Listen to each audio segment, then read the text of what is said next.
The National Football League announced a bunch of changes in terms of what's going to happen with roster management in the 2022 season, especially when it comes to injured reserve as well as the practice squad. And we wanted to walk through the changes as well as potential impacts for the Minnesota Fighting Vikings. So up at the top, 16-player practice squads remain. Now, that was brought in during the pandemic of 2020 because originally practice squads were at 10.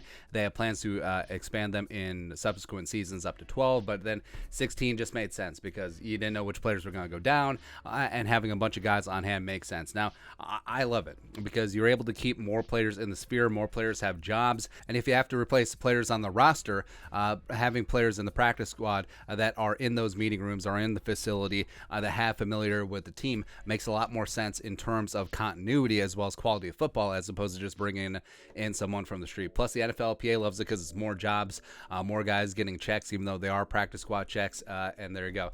Also, 6 spots for veterans. Now, this was a change a couple years ago as well because the practice squad used to be strictly for players who had 2 years or less of accrued experience in the league. So it was mainly young guys. But now you can stash veterans on there, and you see this a lot too, where veterans who are out there as free agents and then they sign on with the team mid-season, they'll be brought onto the practice squad first, and then they'll be elevated eventually to the 53-man roster because previously, you were able to elevate a practice squad player to the game day roster 2 times a season. Now that has expanded to 3 elevations per practice squad player, and that's really interesting because now you're going to have a significant number of practice squad players who are going to be elevated for game day, and then they get their game check as opposed to just a practice squad wage. And plus, they'll be contributing on game day as well because you're not going to elevate a guy just to have him sit on the bench. You're most likely going to do it for special teams players like they did it with Diamond Danchis a couple times last season.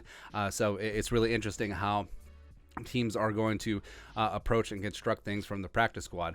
Injured reserve wise, so previously, players were able to come back from injured reserve after 3 games, but now the minimum has been pushed to 4 games, which is still better than it was because it used to be you couldn't come back, and then eventually it was 8 games out, and only 1 or 2 players could come back, but now up to 8 players can come back from injured reserve, and it does make sense from a roster management standpoint because say a player has an injury that's going to knock him out for 2, 3, 4 weeks.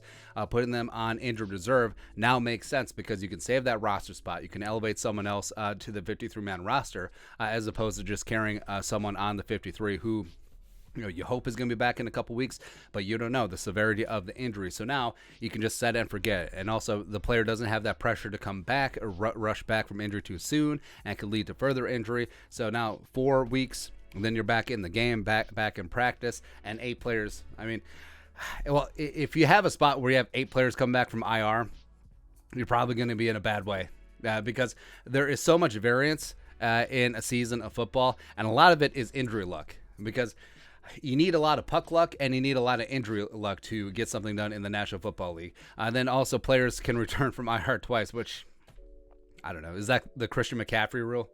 Is that the Saquon Barkley rule? I mean, it probably is. But I like how they just threw that in there. It's like, oh, yeah, guys can miss 4 games twice. It's exactly what's going to happen, man. But all the rule changes I agree with, especially keeping the practice squad at 16. Hell, expand it to 20.